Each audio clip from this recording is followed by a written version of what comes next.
Il y a beaucoup de gens qui ont besoin de guérison, qui ont besoin d'être rassurés par le Seigneur.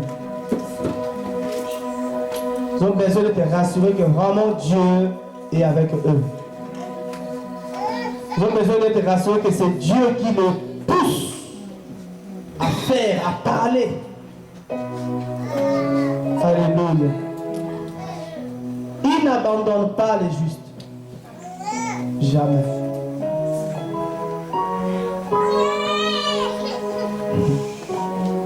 Ça sera terrible là aujourd'hui. Je ne sais même pas où commencer. Terrible. Oh Seigneur, Jésus. Merci Seigneur. Merci Seigneur. Amen. Est-ce qu'on peut prendre nos Bibles? Ceux qui ont des Bibles.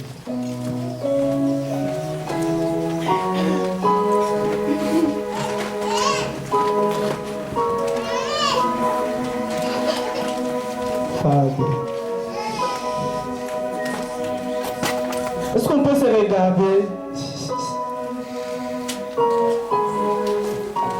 Holy Ghost!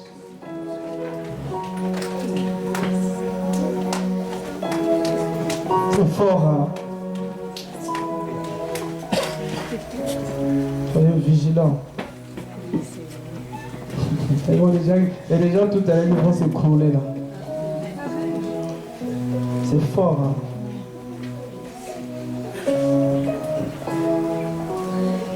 La nuit, je vais commencer par ce témoignage. La nuit de samedi à dimanche,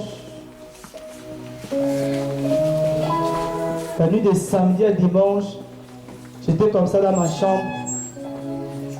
J'ai cherché le sommeil et j'entends une voix. C'est la nuit de vendredi à samedi. J'entends une voix qui me dit, Dieu ne garde pas tout le monde. Dieu ne protège pas tout le monde.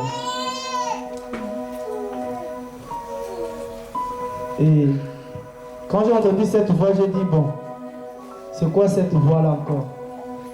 Je me lève, je sors de ma chambre.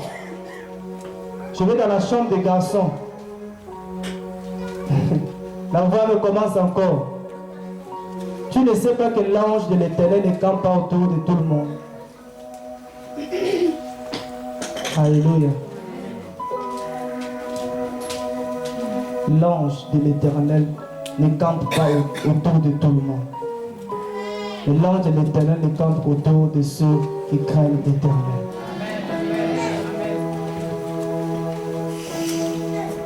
Et là, j'ai commencé à méditer moi-même si j'étais parmi ceux qui craignaient l'Éternel. Parce que si je ne crains pas Dieu, l'ange de l'Éternel ne tourne pas autour de moi. Ne campe pas. Et si ce n'est pas Dieu qui me garde, je ne sais pas qui peut me garder. Et beaucoup de textes ont commencé à tourner dans mon esprit. Si l'Éternel me garde, celui qui garde, il garde en vain. Mais si ce n'est pas l'Éternel qui te protège, celui qui te protège, il protège en vain. Alléluia. Je suis vraiment allé revérifier dans le psaume, là où c'est écrit que l'ange de l'Éternel campe autour de ceux qui craignent l'Éternel. Donc j'avais plus sommeil, d'imaginer. Amen. J'ai dit non, il faut que Dieu me protège.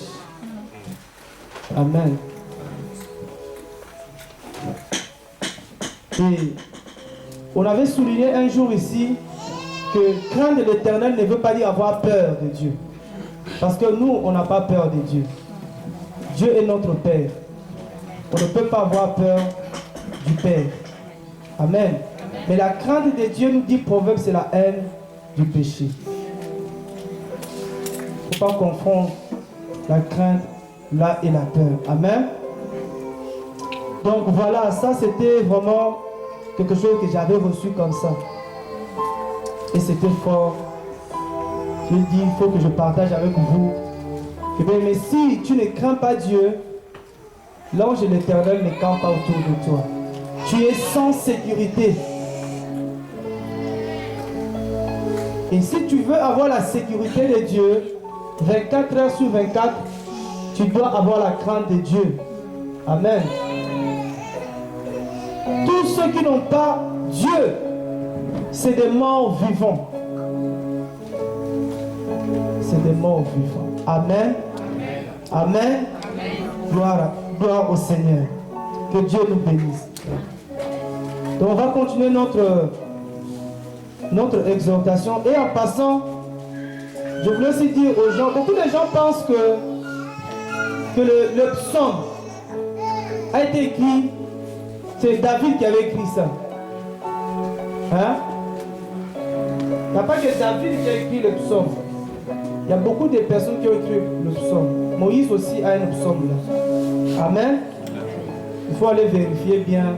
De voir qu'il y a beaucoup de gens qui ont écrit le psaume. Il n'y a pas que David, il n'y a pas que Salomon. Moïse aussi, il y a d'autres qui ont écrit aussi. Amen. Donc voilà, ce n'est pas l'enseignement d'aujourd'hui.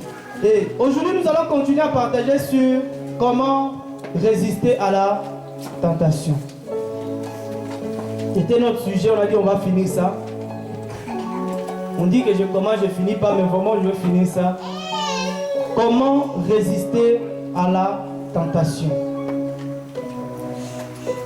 Et pour commencer, on a dit que la tentation n'était pas le péché. La tentation n'était pas le péché. Mais le péché, c'est la tentation consommée. Amen. Le micro là n'est pas fort. Ça va. Donc, le péché, c'est la tentation consommée. Amen. J'aime utiliser le mot consommer parce que ça va nous aider à comprendre beaucoup de choses. Et c'est là où on a vu que Ève et Adam avaient consommé la tentation. C'est pour ça qu'ils avaient péché. Amen. L'arbre de la connaissance du bien et du mal, c'était la tentation. C'était pas la pomme. Amen. Le fruit là, c'est pas la pomme. Il faut manger la pomme. C'est bien la pomme, ça fait du bien. Beaucoup de gens maintenant ne mangent plus la pomme parce qu'ils pensent que c'est ça que Ève et Adam avaient mangé qui avait causé leur péché. Amen. Ils avaient succombé à la tentation.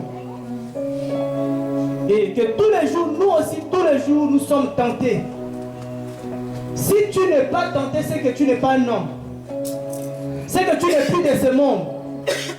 Mais celui qui est dans ce monde, il est tenté tous les jours. Amen. Il y a plusieurs formes de tentation. Mais la tentation commence dans le pensée. Parce que quand Satan a tenté Ève, c'était dans le pensée. Amen. Et l'arbre de la connaissance du bien et du mal, ce n'est pas un arbre qui est dans le jardin d'Éden. Parce qu'on attend le jour là pour aller voir cet arbre-là. L'arbre de vie non plus. Ce n'est pas un arbre qui est comme ça dans le jardin d'Éden. C'est l'image de Jésus-Christ. L'arbre de vie, c'est Jésus-Christ. Il a dit, celui qui mangera mon corps, il aura la vie éternelle. Or Dieu avait mis cet arbre-là, si Adam et Ève mangeaient cet arbre-là, il allait avoir la vie éternelle. Amen. Ce n'est pas un arbre. C'est dans la pensée. Et Dieu nous a aidé à comprendre que la pensée là, c'était juste la pensée de devenir comme Dieu, de devenir des dieux. Vous comprenez? Satan avait proposé à Ève comme aux autres anges que nous aussi on peut devenir des dieux. Les autres anges, un tiers des anges avaient accepté ça, sa pensée. Et ils avaient péché. Ève aussi et Adam aussi avaient accepté cette pensée. Ils voulaient devenir des dieux. Et jusqu'à aujourd'hui, Satan avec cette proposition, avec cette pensée-là, continue à tenter encore beaucoup de personnes. Il dit, si tu m'adores, tu deviendras grand. C'est pourquoi on voit maintenant tous le monde veut devenir Dieu, qu'on l'adore. On se prosterne devant les hommes de Dieu. Or, la Bible dit que quand l'ange est venu voir Jean, Jean a failli se prosterner devant l'ange. L'ange lui dit non, ne te prosterne pas devant moi, parce que je suis ton compagnon de service. Moi aussi, je suis votre compagnon de service. Mais il y a des gens qui vont se prosterner devant les hommes de Dieu. Amen. Ils vont chercher à vénérer les hommes de Dieu. Mais sans le savoir, tous ceux qui acceptent d'être vénérés, ils ont pris la place de Dieu. Parce qu'il n'y a que Dieu qui doit être vénéré. Il n'y a que Dieu qui doit être adoré. Amen. Tout ce qu'on adore, c'est de faux dieux. Et Dieu ne partage pas sa gloire avec un homme. Tout ce qu'on appelle aujourd'hui révérend là, soit ils ne le savent pas, ils le disent par ignorance, mais les jours qu'ils vont comprendre, ils vont enlever ça. Amen. De toute façon, le jour de ta mort, on ne verra pas ça écrit comme ça, révérend sur... Ni même sur ta carte d'identité, ce n'est pas écrit pasteur Atas. Parce que je ne m'appelle pas pasteur. Amen. Beaucoup de gens ne savent pas, ils sont tombés dans le piège. Parce que la tentation, c'est un piège. Amen. Et le travail de Satan, c'est de mettre des pièges sur notre chemin. Des obstacles. Et quand tu ne fais pas attention, tu tombes dans le trou, tu tombes dans le piège de Satan, tu tombes dans le péché. Tu pêches. Amen. Jacques dit que la tentation consommée devient péché. Et le péché consommé devient la mort. Amen. Parce que quand tu pêches et que tu ne veux pas confesser ton péché, sache que tu amènes la mort dans ta vie. Amen. C'est pourquoi Jésus a dit, c'est lui qui confesse son péché. C'est-à-dire déjà il a péché, mais il confesse son péché. Dieu il est fidèle, juste et fidèle pour te pardonner. Et là encore, on a dit que confesser le péché, ce n'est pas l'histoire là que nous on fait souvent. Quand on veut commencer notre prière, on va dire maintenant on va confesser nos péchés. Ça c'est avouer. Amen. Confesser c'est deux choses. Confesser un péché c'est avouer le péché et l'abandonner. Parce que quand Jésus dit que celui qui confesse ses péchés, je suis juste et fidèle pour le pardonner et pour le purifier. La purification c'est une délivrance.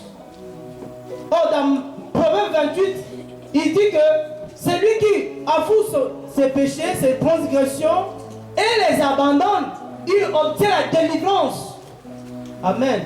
Donc l'histoire là où on va commencer la prière, maintenant commencer par confesser nos péchés là, il faut l'arrêter. On confesse le péché dès qu'on pêche. Parce que le Saint-Esprit qui est en toi, il te convainc du péché. Mais si tu attends la prière, si vous n'avez prié que le dimanche, si on a prié que le samedi, Jésus revient jeudi, toi tu attends dimanche pour confesser ton péché, tu attends la réunion de prière pour confesser ton péché, tu iras en enfer. Dès que le Saint-Esprit te convainc dans ton cœur que tu as péché, tu dois faire vite pour confesser ton péché. Et je t'informe aussi que si tu ne confesses pas, tu attristes le Saint-Esprit. Il est triste.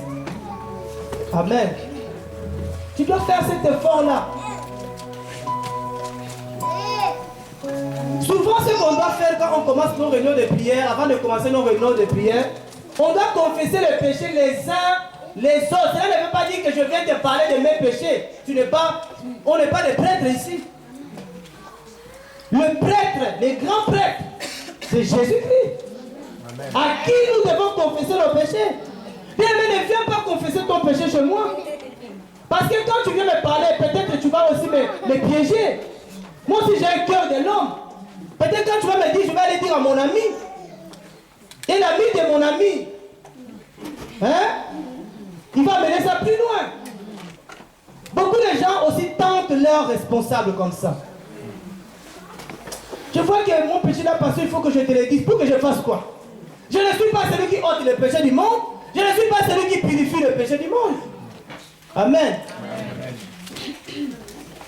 Et tu vas le tenter aussi. Lui aussi, dans ce problème, tu vas mettre ses oreilles pour écouter. Bon, dis-lui, je vais t'aider. Tu vas m'aider en quoi? Confesse ton péché à Christ. Amen. C'est pour ça qu'il faut passer sur le menu des rois. On dit que nous sommes sortis de l'église catholique, mais en réalité, nous sommes dans l'église catholique. Parce que même dehors, nous pratiquons encore des choses de l'église catholique. Amen. Seulement pour rigoler, samedi, on a vu l'école pastorale. Et je voyais encore les prêtres dans le temps, comment ils s'habillaient. J'ai dit, là, je vis l'église catholique. Amen. Le péché, tu le confesses à Jésus-Christ lui-même. Il va te pardonner. Si ta confession est sincère, Dieu va te pardonner. Amen. Il faut pas le... Mais si nous prions les uns les autres, ça veut dire que si moi j'ai péché contre mon frère, je ne peux pas prier avec lui tant que j'ai quelque chose contre lui.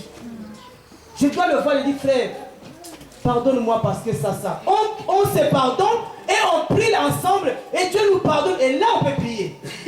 Amen.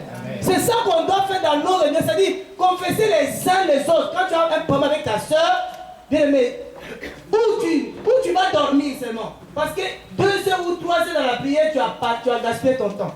Regarde c'est même téléfoot ou tes séries là, passe ton temps là-bas. Mais oh non, je vais prier. En temps, tu sais que tu as quelque chose contre ton frère. Tes prières là, c'est une abomination. Laisse-moi nous dire que c'est une abomination devant Dieu. Et ça fait mal aux oreilles de Dieu. Vous comprenez? Mal aux oreilles de Dieu. Même là, on peut danser. Mais est-ce que Dieu te voit même? Est-ce qu'il connaît même ta voix? Amen. Donc faisons très attention dans la confession de péché. Mais si quelqu'un a péché, si que tu tombes dans le péché, tu tombes dans un piège. Tu as compris que ça c'est un piège. Retire-toi. Demande pardon à Dieu. Amen. Dieu va te pardonner. Et il dit, je vais vous purifier de tous vos péchés. Dans Ézéchiel, il dit, je vais vous purifier avec une eau qui est pure. Amen. Oh, l'eau pure, c'est la parole déjà. Donc pour vous dire que jusque-là, je ne vous dis pas de ne pas le faire, mais personnellement, je ne le fais plus. Je n'invoque plus le sang de Jésus pour que le sang de Jésus me purifie. Parce que je ne vois pas quelque part dans la Bible, on me dit invoque le sang de Christ et que ce sang va te purifier. Mais la Bible me dit si je confesse mon péché, Dieu, lui, il est juste et fidèle pour me pardonner et me purifier. Mais tu peux invoquer le sang de Jésus le matin au soir, le sang de Jésus ne va pas te purifier parce que tu n'as pas confessé ton péché. C'est écrit nulle part, hein? Ou maintenant, maintenant on va invoquer son sang. Le sang de Jésus a déjà coulé. On nous dit même que le sang de Jésus crie plus fort que le sang d'Abel. Beaucoup de choses qu'on fait, on ne sait même pas les origines. On va mettre le sang de Jésus sur sur le poteau. Parce que dans l'Ancien Testament, on mettait le sang. C'était le sang de qui là? Toi, tu étais là quand le sang de Jésus coulait. Tu avais pris une partie et gardé. Mais je sais une chose. Quand je dors, j'ai un lion de la tribu de Juda qui veille, qui est à la porte de ma maison. Alléluia. Arrêtons des mécaniques. Soyons des gens spirituels. Amen. Soyons des gens qui marchent par l'esprit. Je vous ai déjà dit, allez faire des recherches. Si vous trouvez vraiment là où Dieu veut qu'on invoque le sang de Jésus, je vais invoquer. J'ai invoqué ça dans les temps. J'ai dit, j'ai passé 3 ans dans un foyer, Dieu m'a beaucoup enseigné. Même dans vos nourritures, vous invoquez le sang de Jésus. Le sang de Jésus a coulé pour purifier la nourriture. Vous blaguez avec le sang de Jésus. Le sang puissant, le sang qui délivre. Vous allez invoquer, Seigneur, purifie la nourriture. Même Jésus lui-même, il rendait seulement grâce. Oh, non, je vais laisser le frère Philippe avec la grâce. Il rendait, dit, on va rendre grâce à Dieu pour la nourriture. Seigneur, merci pour cette nourriture. On dit la nourriture est purifiée par là. Et quoi? Et la prière, la parole et la prière. On dit encore par les sangs. Alléluia. On dit c'est par la parole et la prière. Si je dis Seigneur au nom de Jésus, que ce repas là soit purifié. Le repas est purifié. Je n'ai pas besoin d'invoquer le sang de Jésus. Il faut faire attention au sang de Jésus. Hein. Ce n'est pas le sang des boucs. Alléluia. J'aime bien le partage. Même si un jour on peut parler dimanche, on va partager sur le sang de Jésus. Alléluia. Mais ne jouons pas avec le sang de Jésus. Amen. Ce sang-là nous a, par ce sang nous sommes sauvés. Nous l'avons vaincu par le sang de l'agneau. Amen. Par le sang. C'est pas parce que tu vas mettre des marques, tu vas faire des prières, Seigneur, je mets le sang de Jésus sur le linteau, sur le, que non, les démons ne vont pas entrer. Hein. Si Dieu ne te connaît pas. Parce que quand on a reçu Jésus, nous avons une marque sur nos fronts. Le marque, le sceau de l'esprit. Partout où je veux, il a dit tout lieu que foulera la plante de tes pieds, il sait que je suis là et aussi il savent que je suis là. Mais comme ils savent que c'est lui qui est en moi, il est plus fort, il voit déjà la marque sur le front, il dit celui-là qui vient là, il faut fuir. C'est comme ça à Rennes là. Et puis qu'on a mis le pied là, à Rennes là. Les dégâts, vous allez voir les dégâts. Les tsunamis vont se produire ici. Amen. Nous, on était fanatiques de ça. Nous, partout, quand on arrive à Sainte-Anne, le sang de Jésus, le sang de Jésus, on versait le sang de Jésus partout. Jésus même, le sang de Jésus, il y en a plus. Nous, on a fini ça. Alléluia. Non, confesse seulement ton péché, Christ, il va te purifier.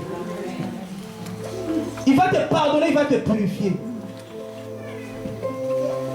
Il n'a pas invoqué le sang sur la nourriture quand il mangeait. Hein, Timothée 4:4. Ça c'est l'école ici.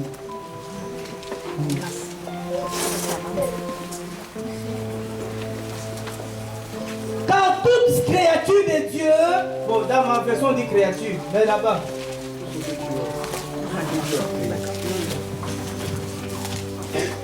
Car tout ce que Dieu a créé est bon, et rien ne doit être rejeté, pourvu que nous le prenions avec action de grâce.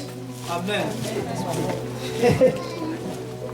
Pourvu qu'on le prenne avec action de grâce. Les DVD d'action de grâce, les CD sont déjà là. Pour la approfondir sur l'action de grâce, les CD sont là. C'est gratuit, hein? On ne vend pas. On donne gratuitement parce que l'évangile nous a été donné. On ne vend pas la révélation ici. Hein.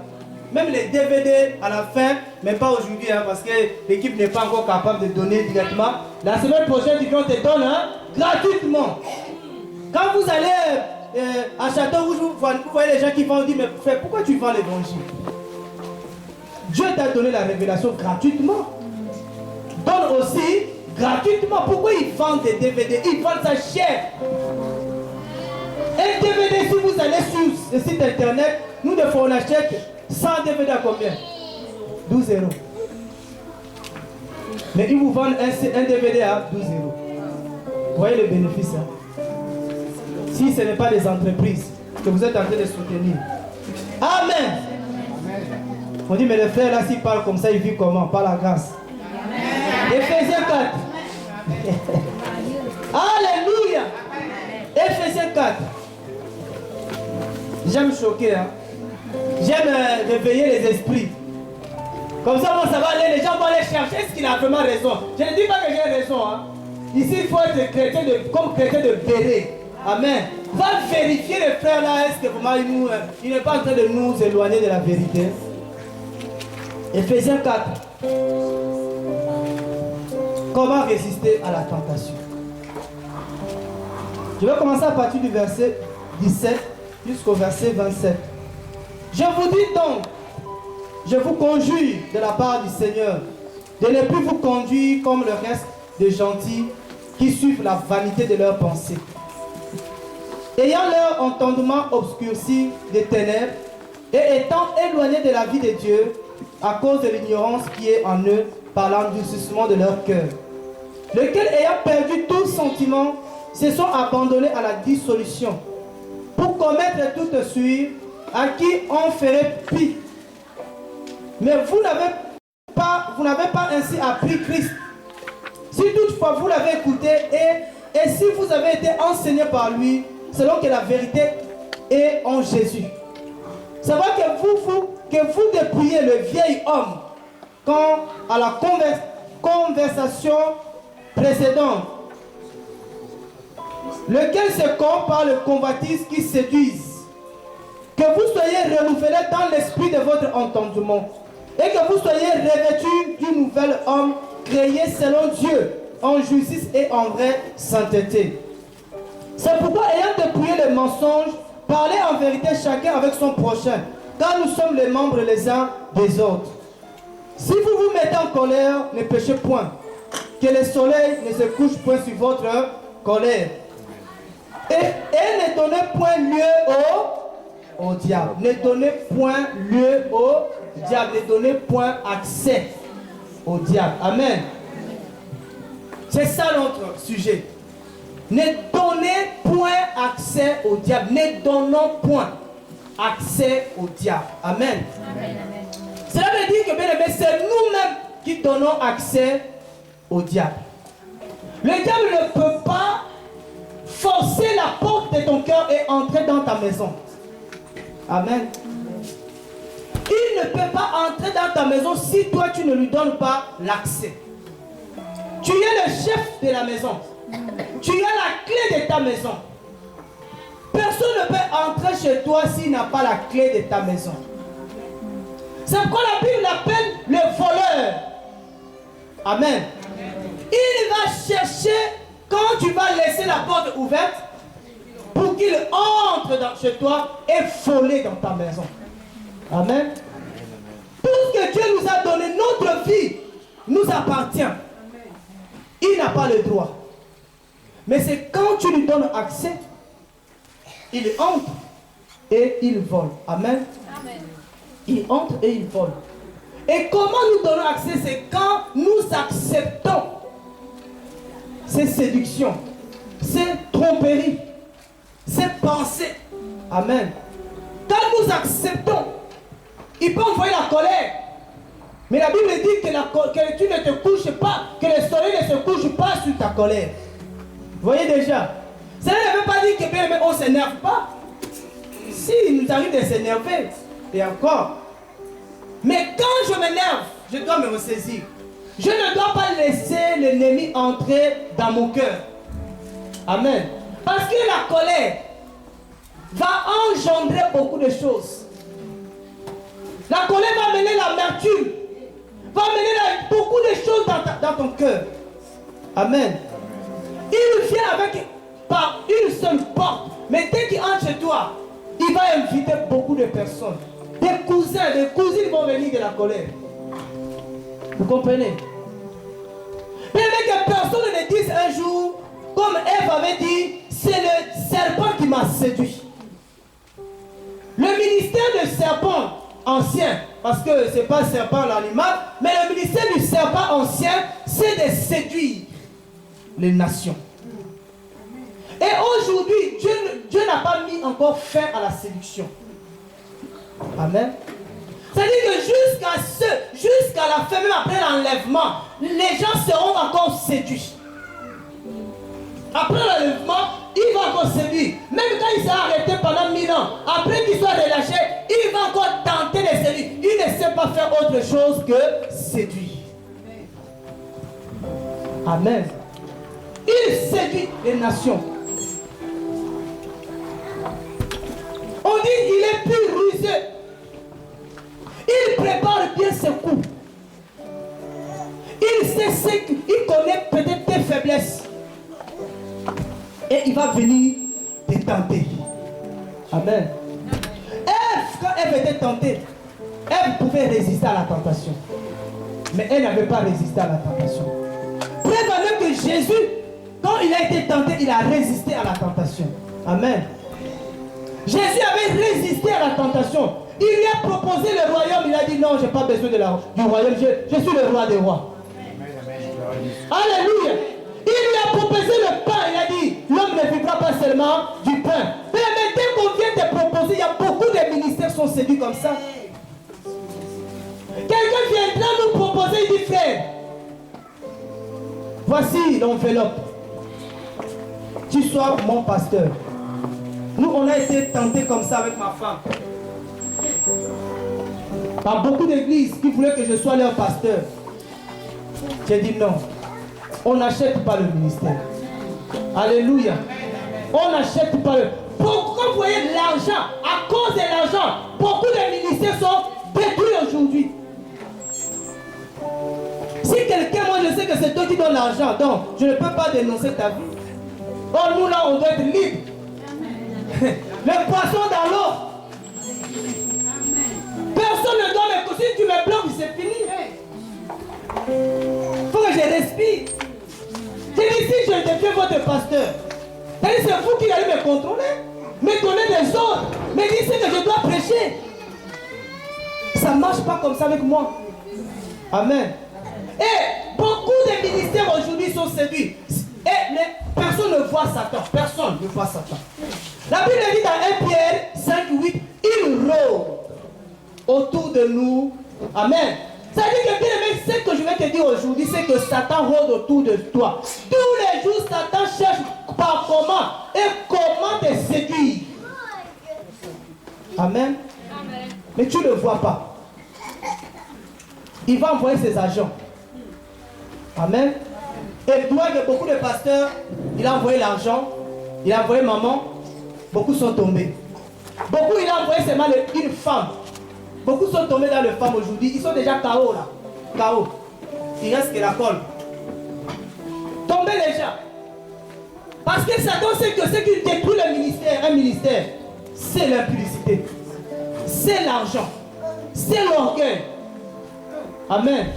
Aujourd'hui, les hommes de Dieu sont devenus des hommes de gloire. Et ils rentrent quand déjà on a loué. Comme ça, quand il va entrer, on va l'acclamer.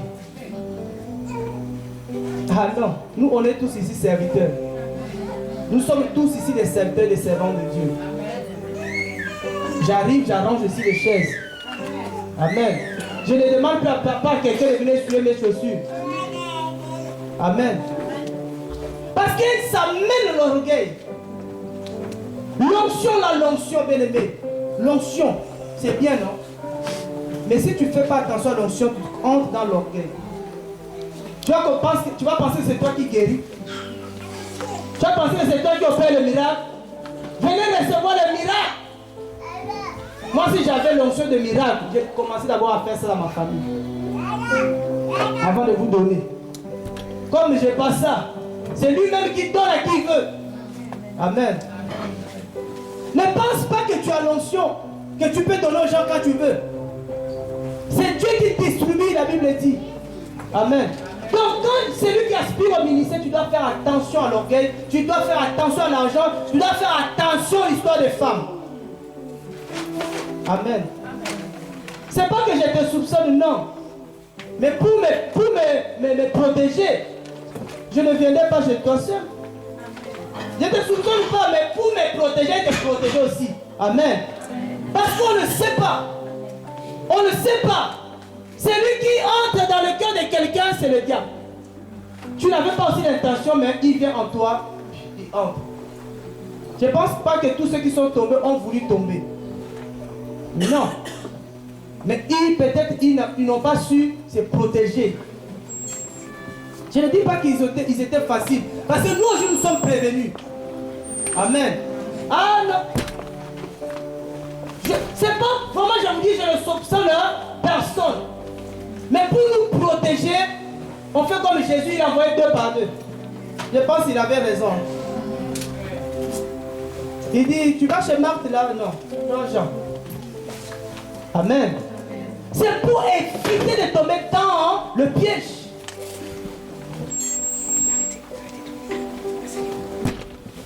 C'est pour ne pas donner accès au diable. Mais pasteur, tu peux mettre une crème sur le dos. Et toi? Oh. Et toi aussi parce que tu es amour. Tu dis c'est ma soeur, tu mets quand même, tu caresses. Tu as donné accès. C'est toi qui as donné accès.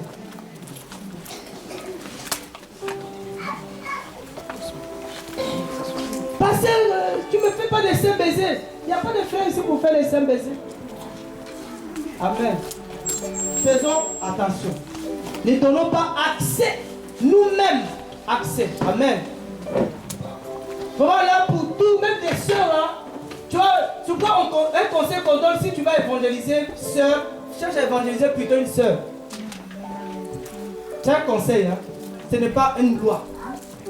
Un frère cherche à évangéliser un frère. Non, moi je suis, même Goliath était tombé. Alléluia. Donc on ne donne pas accès, on évite de donner accès au diable. Moi je suis fidèle à ma femme. Tu t'appelles pas fidèle, hein? Amen. Donc comment résister à la tentation? Comment on doit résister à la tentation? Mais toutes ces choses-là, beaucoup de gens sont tombés devant nous. C'est pour nous enseigner aussi. Si je veux résister à la tentation, je dois aussi tirer les enseignements des vies de ceux qui sont tombés avant nous. Ce n'est pas pour les critiquer, ce n'est pas pour se moquer d'eux. Mais s'ils sont tombés, ils sont déjà tombés, tirons les enseignements. Qu'est-ce qui s'est passé pour qu'ils tombent comme ça? Lui qui était un homme que Dieu avait élevé, pourquoi il est tombé aussi comme ça? Peut-être c'est le mensonge. Faisons attention au mensonge. Un homme de Dieu, quand tu commences à mentir, tu donnes accès au père du mensonge de venir s'installer dans ton cœur. Le mensonge va devenir ta vie. Dis la vérité. Amen. C'est pourquoi si on va plus loin dans Ephésiens toujours 6 là, on nous donne de stratégies pour résister à la tentation. On nous donne des stratégies pour résister à la tentation. On a dit que si tu es tenté, ne dis pas que c'est Dieu qui m'a tenté. Dieu ne tente personne. Mais c'est toi-même. C'est le diable qui nous tente, mais il ne faut pas lui donner accès. Ephésiens 6, le verset 10 nous dit, au reste, mes frères, fortifiez-vous en notre Seigneur et en la puissance de sa force. Amen. Comme on disait ce matin, on dit, beaucoup de gens sont tombés parce qu'ils se sont dit que moi je suis fort. Je ne veux plus aller dans l'église, comme on dit, aller dans l'église. Je vais rester un peu dimanche, deux dimanches, je vais voir un peu. Ça c'est un piège. Amen. Mais le diable, pour te frapper bien, il doit commencer par t'éloigner des frères et des sœurs. Quand tu vas te retrouver seul à la maison, là il va bien t'attaquer. Amen. Parce que quand tu vas être à la maison, tu vas perdre le rythme. Tu vas perdre tes habitudes. Tu n'auras même plus la force même de prier. Tu n'auras même plus la force de méditer la parole de Dieu. Amen. Voilà pourquoi l'église primitive persévérait dans la communion fraternelle. Amen. Voilà. Nous, dès moindre bobo, le frère m'a dit ça, la soeur m'a dit ça. La décision, c'est je quitte l'église. C'est comme si on dispute toujours avec l'église. Comme si le frère là, lui, c'était lui l'église. Amen. Donc nous ne cherchons pas la réconciliation. Au lieu de chercher la réconciliation, toi tu cherches à quitter seulement l'église. Va à la maison. Si Dieu il a dit que l'église est l'appui et la colonne de la vérité, Toi, tu veux négliger cette institution. Tu vas mourir.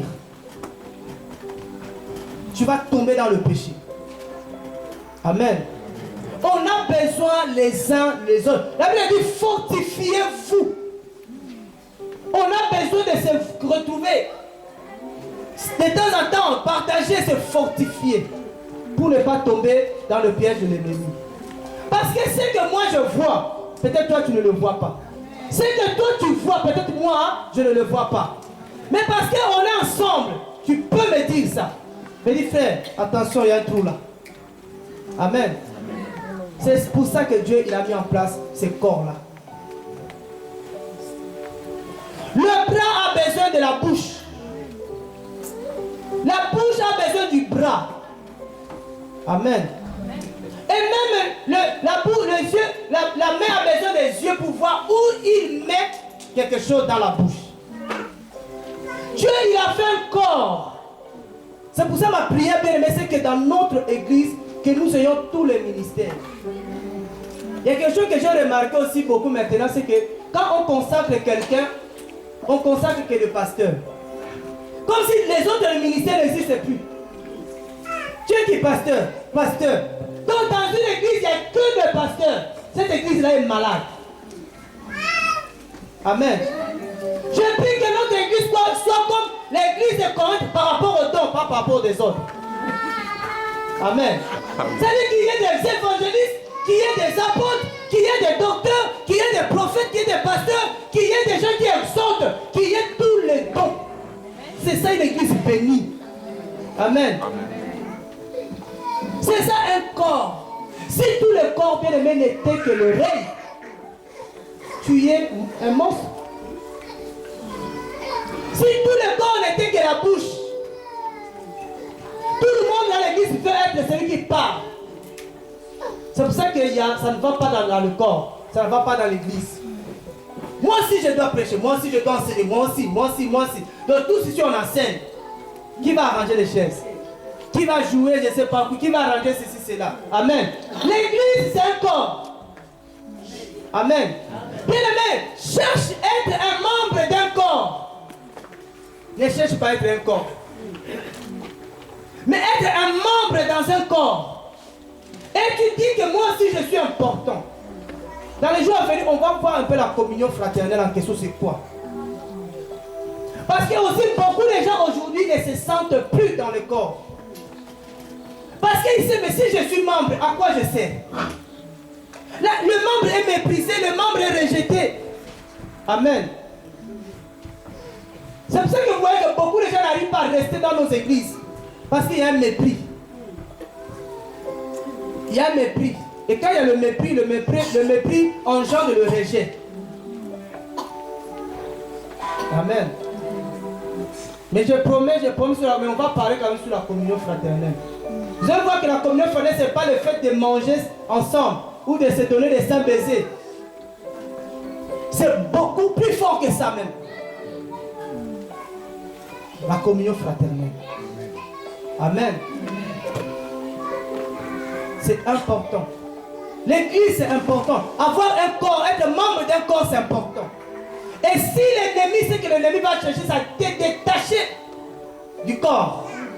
Et quand tu es détaché du corps, tu n'as plus d'importance. Tu vas sécher. Tu vas mourir. C'est dans le corps. Tu as les membres, mais tu as besoin de nerfs pour bouger. Amen. On a besoin des uns des autres. C'est pourquoi dans l'église, il n'y a que le pasteur, soi-disant, comme on parle que le pasteur, il n'y a que lui qui parle, qui prêche. Il y a un problème aussi. Amen. Parce que moi, je crois qu'il y aura beaucoup de ministères enseignants. Et il faut encore s'asseoir pour apprendre.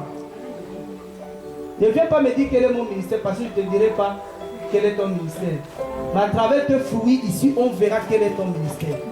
Amen. On verra quel est ton ministère. Pendant que je suis en train de parler, il y a quelqu'un qui est en train de subir une attaque au niveau de son bassin. Tu as une douleur qui te frappe. Et là même tu es assis, tu as du mal même, tu as envie même de te lever. Et je prie que tu sois guéri là maintenant au nom de Jésus. Tu sois guéri là maintenant, que cette douleur-là te quitte. Au nom de Jésus. Au verset 11, il dit, soyez revêtus de toutes les armes de Dieu, afin que vous puissiez, je veux qu'on lise ça bien, afin que vous puissiez, vous avez déjà fermé les Bibles quoi? Afin que vous puissiez tenir ferme aux embûches, c'est ça? Aux ruses. Je vais lire ça dans ma version. Cherchez à voir, bien les 3-4 qui ont encore cette version. Soyez revêtus de toutes les armes de Dieu afin que vous puissiez résister aux embûches du diable. Amen. Mais nous devons avoir les armes pour résister à la tentation, les embûches, le piège, les ruses du diable. Nous devons être revêtus de toutes les armes de l'esprit, les armes de Dieu. Amen. Si tu n'as pas les armes de Dieu, tu ne peux pas résister aux embûches. Et la première arme, c'est l'église. C'est ton frère, c'est ta soeur. Amen. La soeur là aussi, pourquoi Dieu m'a mis à côté de moi? Tu ne sais pas. C'est une arme de l'esprit. Alléluia. Là, j'aime les gens qui me disent, qui me corrigent. J'aime les gens qui me disent la vérité. Amen. Parce que ces gens-là, ils vont me faire entrer dans le royaume de Dieu. Ces gens-là, ils vont me parler du péché. Amen. On dit, frère, attention. Tu commences à changer. On te connaissait, tu étais humble. Là, maintenant, là, depuis... Amen. Tu n'as plus de pieds sur terre. Tu commences maintenant à mettre des rendez-vous, recevoir les gens par rendez-vous. Moi, je refuse ça. Je veux être comme j'ai toujours été. Amen.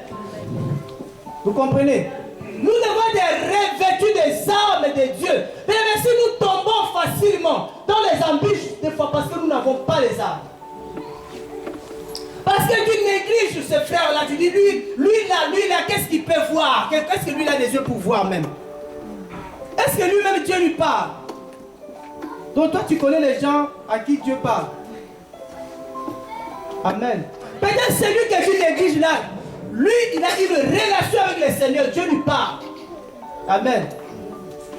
Imaginons que David avait rejeté le prophète Nathan. Dis-moi, je suis roi David, je suis roi David. Toi, qu'est-ce que tu peux me dire? Si j'ai péché, Dieu allait me dire moi-même. Amen. Mais il était humble. Il a accepté le message. On connaît les églises où le pasteur, un membre de l'église ne peut rien lui dire. Parce que c'est lui le pasteur, c'est lui qui a les yeux, c'est lui qui voit. Dès que tu viens lui dire, pasteur, attention, attention. Il dit non, Dieu me parle, moi Dieu me parle. J'ai la direction. Il a déjà là, il est déjà désorienté. Il ne voit même plus. Amen. Nous avons besoin des uns des autres. Voilà pourquoi Ecclésiaste dit, il n'est pas bon que l'homme soit seul. Dans Ecclésiaste aussi on dit ça. C'est que vous connaissez bien la Bible. Dieu a voulu dire que nous, il faut que vous soyez à deux. Parce que si un tombe, l'autre est là pour le relever. On ne dit pas que je ne peux pas tomber, mais si je tombe, j'ai quelqu'un, un autre pour me relever. C'est ça ton rôle, c'est me relever. Mon rôle, c'est de te relever. Alléluia. Et Dieu va nous garder. Amen. Mais il a voulu. Lisez Ecclésiaste 4, c'est là, c'est ça. Voilà pourquoi Dieu ne veut pas que tu sois seul. Et dans Genèse 2,18 que nous avons déjà lu, il dit qu'il n'est pas bon que l'homme soit seul. Je lui ferai un être semblable. L'être semblable, ce n'est pas toujours la femme. Ça peut être un frère qui parle comme toi, qui fait des choses comme toi. Vous êtes semblables, vous voyez des choses pareilles. C'est une arme.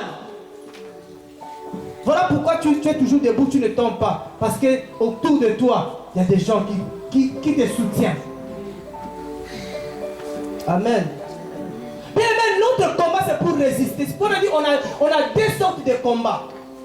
On a un autre combat, c'est pour résister.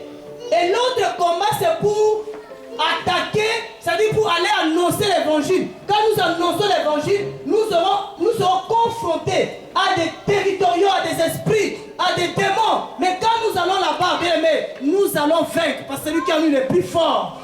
Amen. Mais nous avons notre combat, c'est le combat de la résistance. Amen. Et pour résister aux attaques de l'ennemi, parce que l'ennemi nous attaque tous les jours. Jésus dit à Pierre, Pierre, j'ai prié pour toi afin que ta foi ne défaille point. Le diable cherche à défaillir ta foi. Tous les jours, il t'attaque.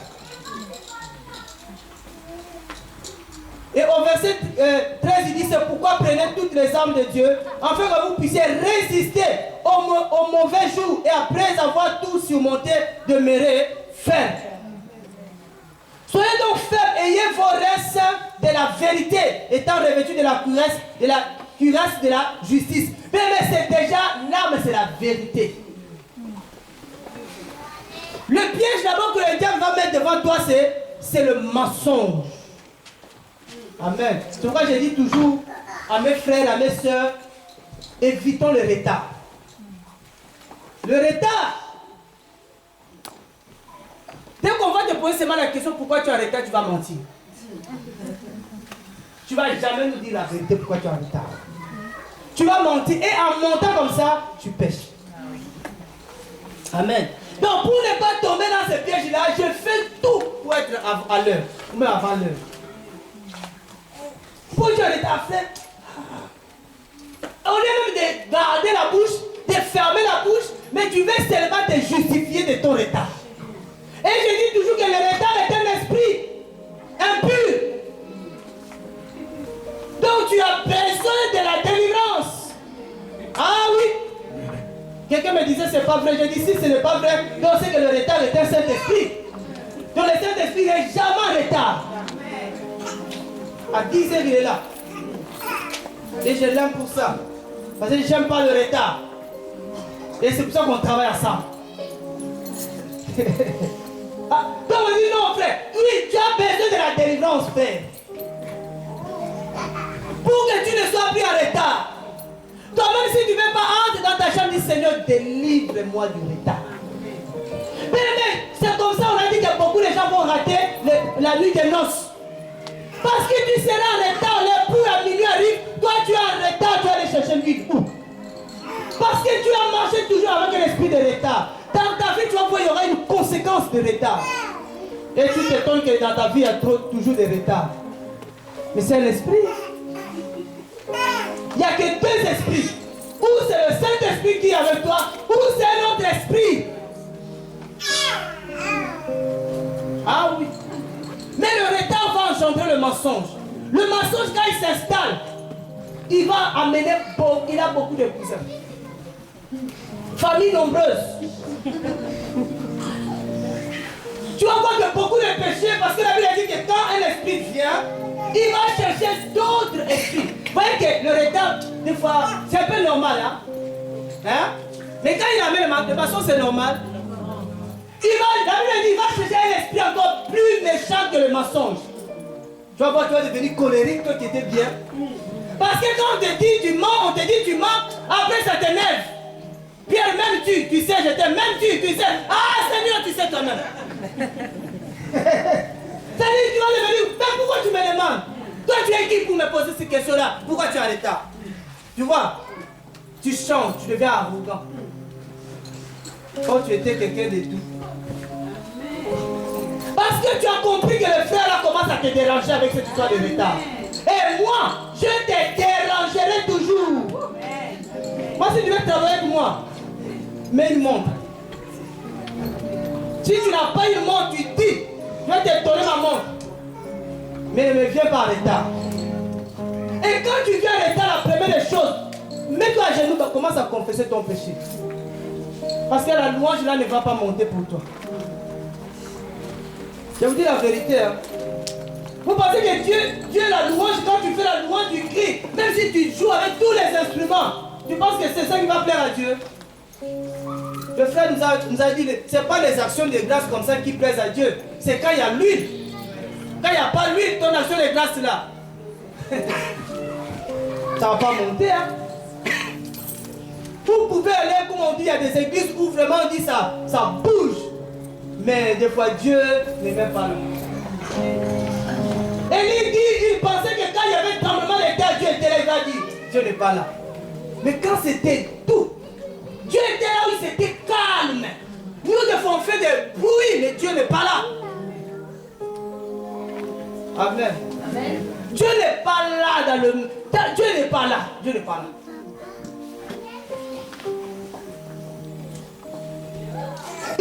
Il faut que toi-même là tu sois déjà agréable à Dieu. Comment faire? Renonce à ça. Il faut que tu cherches à être agréable à Dieu. Parce que si tu es agréable à Dieu, tout ce que tu vas lui donner sera agréable. Mais si tu n'es pas agréable à Dieu, même si tu mets des millions dans le panier, Dieu ne voit pas ton offrande. Dieu cherche d'abord que l'homme soit agréable. Amen. C'est pourquoi la Bible dit qu'il a d'abord regardé, il a d'abord regardé Abel. Et après il a regardé son offrande. Parce que l'offrande qu'Abel donnait à Dieu, c'est Dieu lui-même qui lui avait donné. Ce que tu donnes à Dieu, c'est Dieu qui t'a donné. Dieu a besoin d'abord de toi d'abord. Que toi-même tu te donnes. S'il voit que tu es quelqu'un qui est agréable à Dieu, même quand tu pries, des fois même tes prières là, c'est au fond du cœur. Il dit à Daniel, dès que tu es à cœur, moi l'Éternel, je t'avais exaucé. Bien, tu n'avais encore pas mis les genoux par terre, mais tu penses seulement. Dieu exauce. Faisons un effort d'être agréable à Dieu, bien-aimé. Des fois, si tu pleures seulement, je pleure seulement comme ça, Dieu vient dire, mais pourquoi tu pleures? Il dit, c'est à cause de toi, il vient pas une fois. Tu n'as même rien dit. Il vient, il venge pour toi. Cherche à être agréable à Dieu. Mais tu ne seras pas agréable à Dieu parce que tu donnes beaucoup d'offrandes. Amen. Donc Dieu veut que nous soyons revêtus de la vérité. Mais quand tu aimes la vérité, tu vas déjà résoudre beaucoup de problèmes dans ta vie. Le mensonge ne peut pas venir. Il dit il faut que tu sois revêtu de la justice. Amen. Il faut que tu sois revêtu de la justice. Malgré que nous sommes dans le temps de l'apostasie. Et pendant le temps de l'apostasie, il y a un cheval. Vous avez reçu mes textos, hein? Vous avez regardé ça? Non, hein? Allez regarder. Malgré que dans le temps de l'apostasie, il y a un cheval aussi qui va venir qu'on appelle la balance. Cela symbolise l'injustice dans le monde. Malgré qu'il y aura l'injustice dans le monde, mais nous, enfants de Dieu, on ne peut pas être... Il ne faut pas qu'on nous trouve dans les injustices. Nous devons aimer la justice. Amen. Amen. Mais tu dois chercher la justice. Parce que l'injustice n'est pas de Dieu. Et quand l'ennemi va tendre le piège pour que tu tombes dans l'injustice, il ne peut pas te trouver parce que tu aimes la justice. Amen. Il faut que tu aimes la justice. Et on nous dit encore, si on continue, toujours dans Ephésiens 6, on nous dit, ayez les pieds chaussés de la préparation de l'évangile de paix. Amen. Les pieds, les ailes de l'évangile. Amen. L'évangile de... Hein? On est là. Quel évangile? L'évangile de... Mettons l'évangile à toi. Amen. Mais nous devons aimer l'évangile de paix. C'est-à-dire si je sors de chez moi, ou si je prends le téléphone, c'est pour annoncer une bonne nouvelle. Amen. C'est pour annoncer une bonne nouvelle. Mais nous, nos chaussures à nous là, c'est les chaussures que vous-même vous connaissez. Les chaussures là, dès que tu arrives quelque part, c'est le désordre. Qui t'a dit? C'est elle qui m'a dit. Ah, elle vraiment. Qui lui a dit? Mais c'est elle. C'est ça l'évangile que nous avons. Amen. L'évangile, au lieu d'amener la paix, l'évangile que nous, on annonce, n'amène pas la paix, mais n'amène que le désordre. Ça divise le foyer. Amen. Changeons l'évangile. Prêchons l'évangile de Christ. Mort et ressuscité. Ah, Dieu veut que les gens soient sauvés, bien-aimés. Au lieu de perdre ton temps avec ton crédit là, essaie d'appeler les frères et les sœurs et les fortifier. Arrête de les plein évangile. Parce que le contraire de l'évangile de paix, c'est le plein évangile. Avec le téléphone, je peux évangéliser même en Australie. Amen. Mais pour annoncer quoi? Amen. Et c'est pour ça que, bien aimé, tu es tombé tu tombes facilement dans la calomnie. Amen. Tu tombes facilement dans la calomnie, dans le critique. Comme on a dit que beaucoup, ils sont vraiment étudiants de cette université. Ils ont un diplôme. Si un jour ils ne critiquent pas, ils ne calomnient pas, ça gratte. C'est comme s'il y a quelque chose qui manque dans sa vie. Tu es tour de Babel. Pour ne pas dire France Télécom. Change ton évangile. Tu vas éviter beaucoup de péchés. Amen. Prenons surtout le bouquet de la foi par lequel vous puissiez éteindre tous les dards enflammés du malin.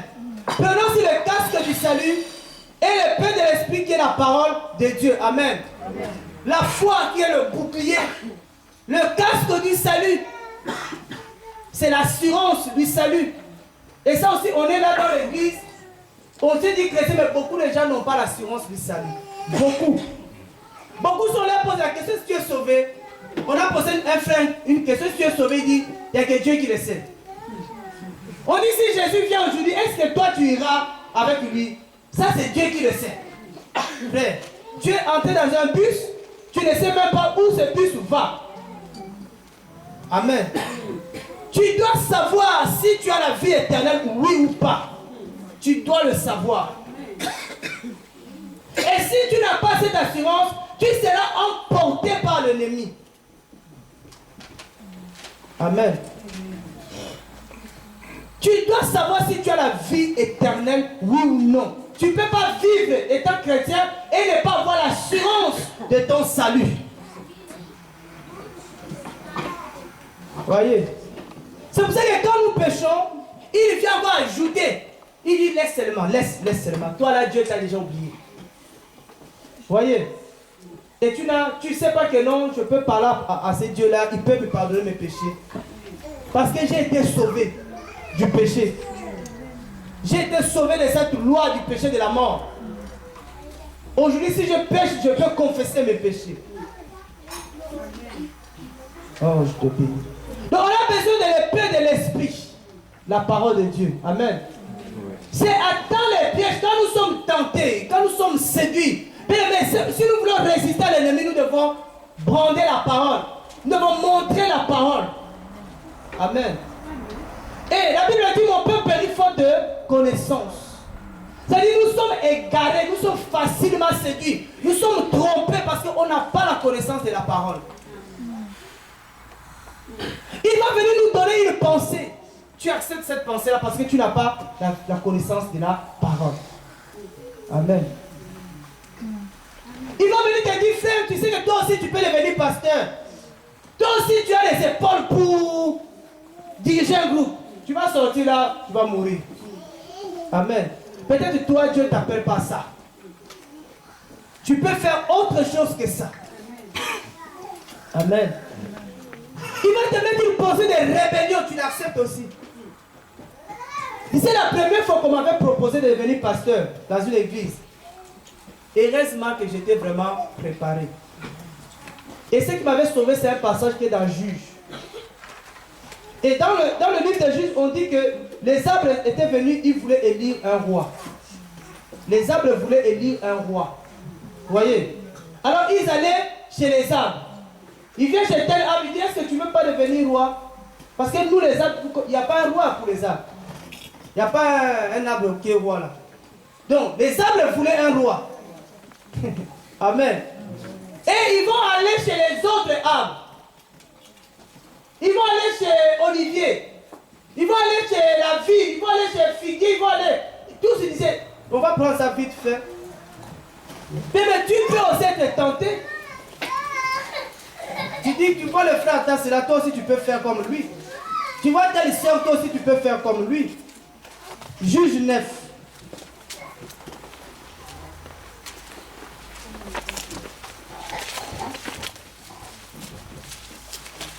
On va, Juge 9, à partir du verset 8. Ah, le temps. Juge 9, 8, on dit, les arbres allèrent un jour en toute diligence pour oindre sur eux un roi. Et il dit à l'olivier, règne sur nous. Amen. Il voulait que lui devienne le roi des arbres.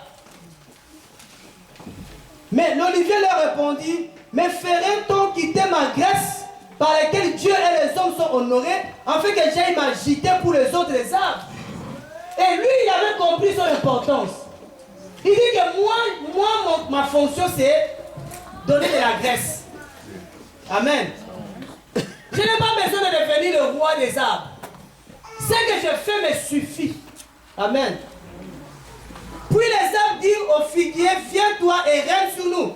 Le figuier leur répondit, mais fera-t-on quitter ma douceur et mon bon fruit afin que j'aille m'agiter pour les autres arbres? Tu vois, lui aussi il connaissait sa valeur. Il dit, je n'ai pas besoin de devenir roi. Ce pourquoi Dieu m'a créé me suffit. Ma douceur, mon fruit là, c'est ça. Je donne du fruit, je donne de la douceur, ça suffit. Amen. Voyez. Il dit, mais si tu ne sais pas quelle est ta valeur, quelle est ta fonction, tu vas venir me coincer. Tu vas commencer à me pousser pour me chasser pour que tu prennes ma place. Amen. Je peux te donner ça même un mois. Tu vas venir me le déposer à la maison. Puis les arbres dirent à la ville, viens toi et règne sur nous. Et la ville répondit, mais fera-t-on quitter mon bon vin qui réjouit Dieu et les hommes afin que j'aille m'agiter pour les arbres? Lui, s'il savait que lui, il donnait du vin. Donner du vin, ça suffit. Pourquoi aller devenir encore un roi des arbres? Parce que, bien aimé, il y a des cas comme ça. On va voir que la sœur prie bien. La sœur, quand les autres bien, il y aura un petit groupe qui va sortir là. Il dit, toi, tu peux être notre leader.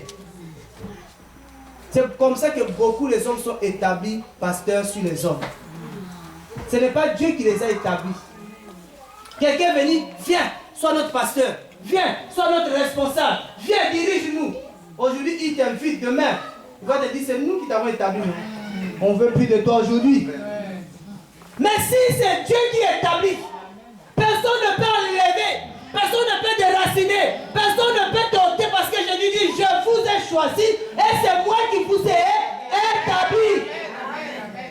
Personne. C'est pour ça que tous les gens qui cherchent à m'établir n'arrivent pas à m'établir. Établis ça. Amen. Dieu, il faut qu'on te consacre. J'ai été consacré dès le ventre de ma mère. Prophète des nations. Toi, tu vas me consacrer qui? Parce que si tu me consacres aujourd'hui, demain, tu vas retirer ça. Amen. C'est comme on dit, frère, c'est fini. Ce que tu fais là, non, on met un autre. Alléluia. Si tu attends de manger ici pour le jour de la consécration, attends, il y aura d'autres qui seront là. Il y aura beaucoup de gens bientôt, on va reconnaître de leur ministère. Je ne sais pas si on va même préparer. Parce que l'Esprit va nous prendre comme ça le jour là, on établit, c'est fini. On ne va pas faire des repas là, on fait. C'est devenu une tradition. Et c'est là on s'en fout. Qui vous a dit qu'un jour qu'on avait consacré, je ne sais pas qui, il y avait un repas? C'est même pas dans le Nouveau Testament, je ne vois pas qui était consacré. On n'a pas dit que non, on avait préparé, ils avaient mangé. Après on avait prié pour Paul et Barnabas. On a dit seulement on a prié pour eux. On les a envoyés. Il n'y avait pas un repas. Vous aimez manger. Hein? Voilà, on va s'habiller en panne. On va se décorer. Des mamans en panne, je ne sais pas quel, avec le visage de qui là, je ne sais pas. Alléluia. Il faut arrêter ça, bien-aimé. Et nous sommes tombés dans le système comme ça. Dans la distraction pas possible. Il y a des grosses marmites. On prépare ton cœur là, tu ne sais pas. Toi, tu vas manger ça, après tu as mal au ventre. Quelques mois après, tu meurs. Faisons attention. Hein. Si vous voulez comme ça, on va préparer là, on va vous consacrer. Mais moi, j'ai été consacré. C'est pour ça que les soucis de ma famille n'ont jamais eu, parce que Dieu m'a gardé depuis le ventre de ma mère. J'avais l'huile comme ça. L'huile là que Dieu avait envoyé lui-même, le Saint-Esprit. Beaucoup de gens ont tenté de faire ça pour moi, ils n'ont pas réussi. À chaque fois, ils préparent comme ça. Que non, quand il va venir, là, on va prier pour lui. Le jour là, j'appelle, je ne viens pas. Ah, comment tu savais? Non, je ne savais pas, Dieu savait. Dieu n'a pas besoin qu'une main soit là sur ma tête, comme ça. Amen. Alléluia. Amen. Nous sommes l'église. Si ici on va reconnaître les anciens, ici on va les laisser, nous on va prier pour nous pour qu'on sorte d'ici. Amen. On prie pour ceux qui vont rester. Mais il faut qu'on voie les fruits. Amen. Vous, si Dieu t'a dit, si on vient parler sur toi, moi on peut prophétiser sur toi. Non, tu es prophète. Mais attends que Dieu te parle toi aussi toi-même. C'est-à-dire qu'à toi Dieu te parle. À nous, nous reconnaissons seulement ce que Dieu t'a dit. Amen. Vous comprenez comment ça se passe? Toi-même Dieu t'a dit qui tu es. Mais les hommes vont reconnaître ce que Dieu a dit de toi. Nous on va dire tu es évangéliste, mais toi tu dis ah mais non, moi Dieu ne m'a pas dit ça. Tu vois la confusion? Moi c'est là où je reconnais les vrais prophètes. Quand quelqu'un veut dire qui vraiment Dieu m'a établi, je dis toi là, tu as l'esprit de Dieu. Beaucoup s'agitent. Amen. Beaucoup s'agitent. Donc voilà. Mais si nous voulons, je vous prie, on peut résister à la tentation. Mais nous serons tentés. Mais pour résister à la tentation, on a besoin de l'église. Nous devons aimer la vérité et la justice. Nous devons avoir une assurance du salut pour nous-mêmes déjà. Mais nous devons avoir surtout ça, l'épée de l'esprit. Ça veut dire cette parole que Jésus a résisté à Satan. Amen. Il est écrit, c'était la guerre il est écrit. Mais comme Jésus avait la révélation de la parole, il a vaincu Satan par la parole. Amen. Si nous voulons bien résister à Satan, nous devons avoir la parole, l'épée de l'esprit. Et dès qu'il vient nous mettre une pensée, mais moi quand on m'a tenté comme ça, et cette parole a résonné dans mon esprit, j'ai dit à cet homme, vas-y. Va. Ce n'est pas Dieu qui t'envoie. Et à l'époque, j'étais dans l'église, j'étais seulement intercesseur. Mais j'étais bien comme intercesseur. Mon pasteur avait besoin de moi. On priait pour des campagnes d'évangélisation. Il avait besoin de moi. Et j'étais bien pour ça. Lui, il voulait que je devienne pasteur dans son église. Un mois après, l'église a fermé. J'ai dit, Seigneur, merci, tu m'avais épargné. J'allais mourir là-bas. C'est vrai que ce n'était pas fermé, mais les pasteurs étaient morts. Ça vous dit pourquoi? Amen. Et Dieu m'avait épargné de ça. Si j'avais suivi cette gloire-là, intercesseur, oh, tu deviens pasteur. Je dis, quelle élévation! Parce que vous, dès que j'ai entendu ça et je dénonce ça, je vais continuer à dénoncer ça, bien aimé. Si tu es diacre dans une église, tu es bien. Amen. Et il y a des églises où on nous séduit. On dit, frère, tu es diacre, demain on va te lever au rang des anciens. Qui vous a dit qu'ancien, il est plus grand que le diacre? Qui vous a dit que le pasteur, il est plus grand que l'évangéliste? Oh non, tu es. C'est pour ça que les gens, il est au pays. Soit-disant, on l'avait consacré évangéliste. Quand il arrive ici, il faut qu'on les reconsacre encore pasteur. Ces gens-là n'ont rien compris. Amen.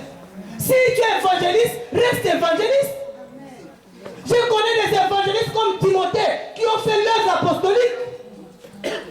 Combien de fois il était consacré? Même un homme consacré 2 fois, il lui fait, il y a un problème. Tu ne comprends pas l'évangile. Tu peux être ancien, mais ancien, tu pries pour les malades sont guéris. Tu n'as pas besoin d'être pasteur. Et on nous dit même que pour baptiser les gens, il faut être pasteur. C'est écrit où? Amen. C'est écrit où pour baptiser, il faut être pasteur. Pour prier pour les enfants, oh, il faut être pasteur, c'est écrit où? On va me dire que non, parce que Jésus-Christ, celui qui avait prié pour Jésus-Christ, il était sacrificateur. Moi aussi, je suis sacrificateur. Toi aussi, tu es sacrificateur. Il a fait de nous des sacrificateurs et des rois. C'est où, bien aimé, c'est écrit. Frère, moi, je ne peux pas te baptiser, attends le pasteur. La Bible dit, Jésus ne baptisait pas. Ce sont ses disciples qui baptisaient. Si tu es disciple de Jésus, tu peux baptiser, bien aimé. On ne voit pas les pasteurs sur les terrains pour évangéliser, mais pour baptiser les gens, ils sont là, habillés, je ne sais pas moi, pas possible, avec des manteaux, des blousons, ils viennent comme ça. Oh, habit des sacrificateurs. L'habit des sacrificateurs, c'est la sainteté. Alléluia. Ils s'habillent comme des cardinaux maintenant, qui retournent seulement dans l'église catholique. Et beaucoup commencent à porter des couronnes. Jésus a porté une couronne d'épines. Qu'il porte la couronne d'épines, on va voir un peu comment ça fait mal. L'habit des sacrificateurs, mais sur les épaules, il y avait des pectorales, des 12 pierres des enfants d'Israël, des pierres là pesées. Qui va porter les fardeaux des enfants d'Israël? Les dîmes, nous prenons, mais les problèmes, on ne prend pas.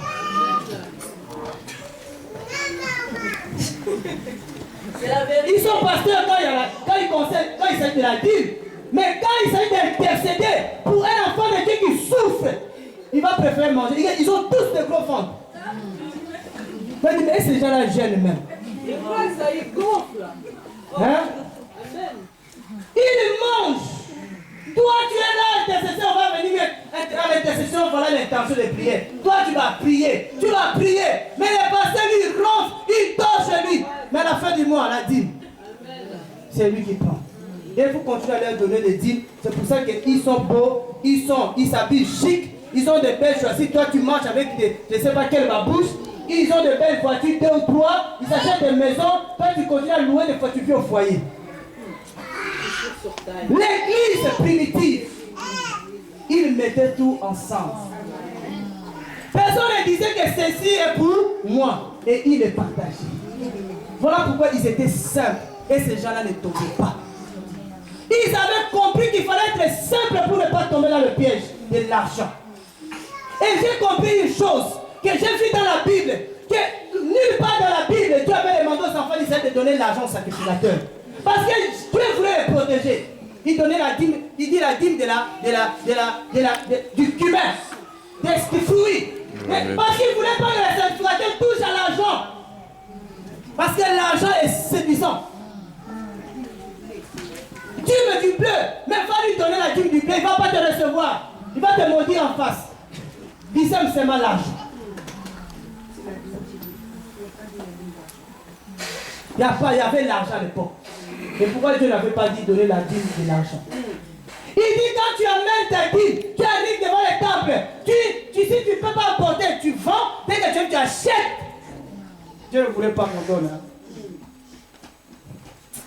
Ah Seigneur. Bien-aimés, lèvons-nous pour la vérité. Amen. Lèvons-nous pour la vérité. Amen. Et quand ça te prend, même s'il y a du monde, ouvre ta bouche, parle. Arrête-les parce qu'ils disent des choses non mais terribles. Beaucoup de filles sont détruites. Beaucoup de gens sont en train de mourir. Nos frères sont en train de mourir comme ça. Parce qu'il n'y a personne qui aime la vérité.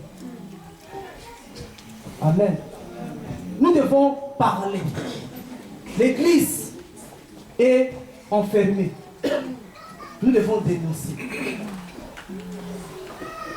Est-ce que nous on ne vit pas? On vit.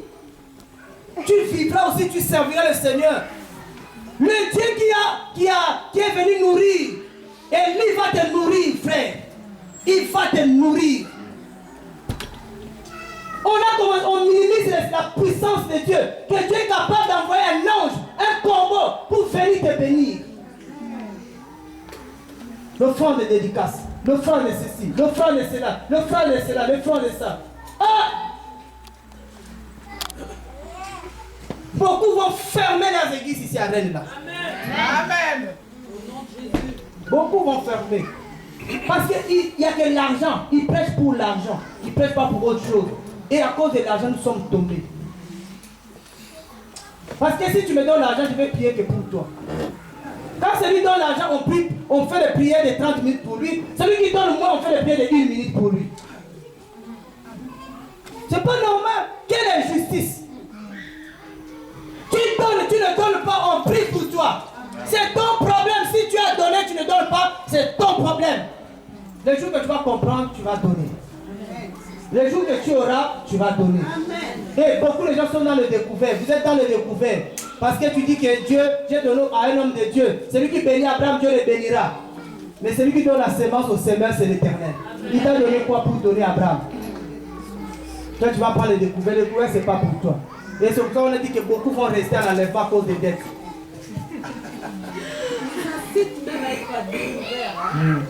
Tu vas rester à l'enlèvement à cause de la dette.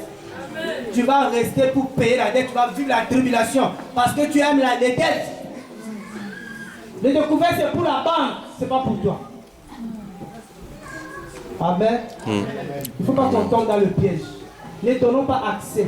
Dans cette église, on ne veut pas donner accès. Amen. On veut que les gens donnent selon leur cœur, selon leurs moyens. Ils donnent. Et tu ne donnes pas à un homme, mais tu donnes pour soutenir l'œuvre. Tu vois que dans l'église, il n'y a pas de chaises. Là où tu étais, tu as vu des chaises, tu achètes. Personne ne t'a demandé, c'est toi mais dans ton cœur.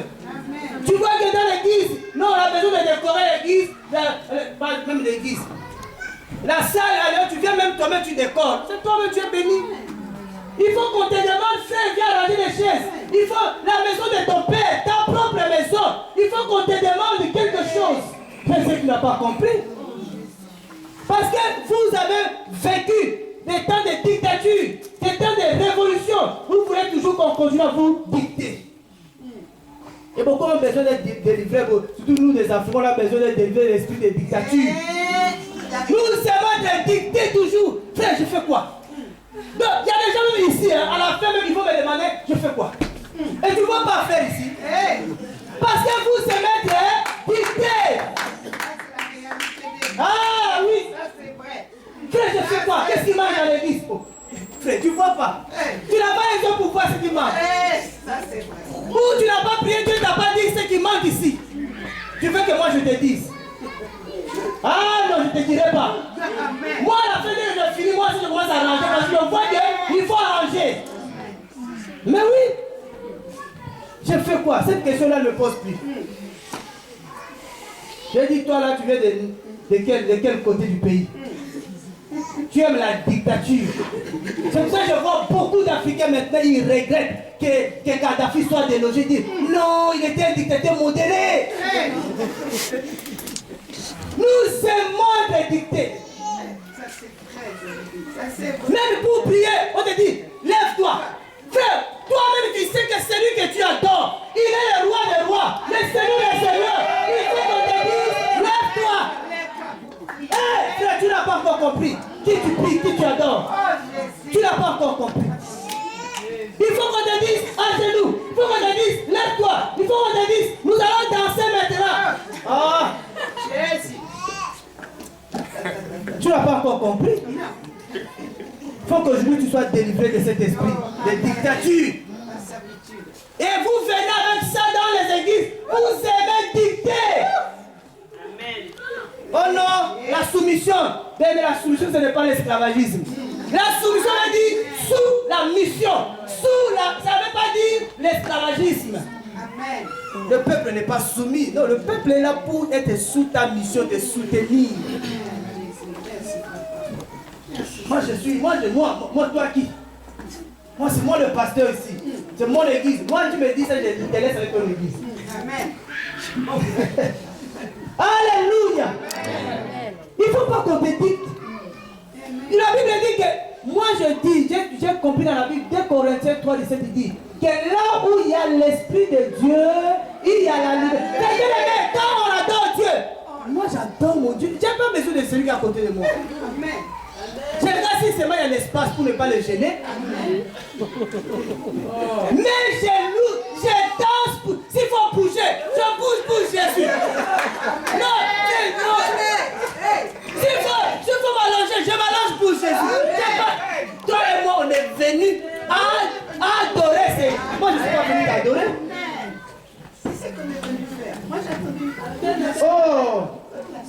Il faut qu'on te dise.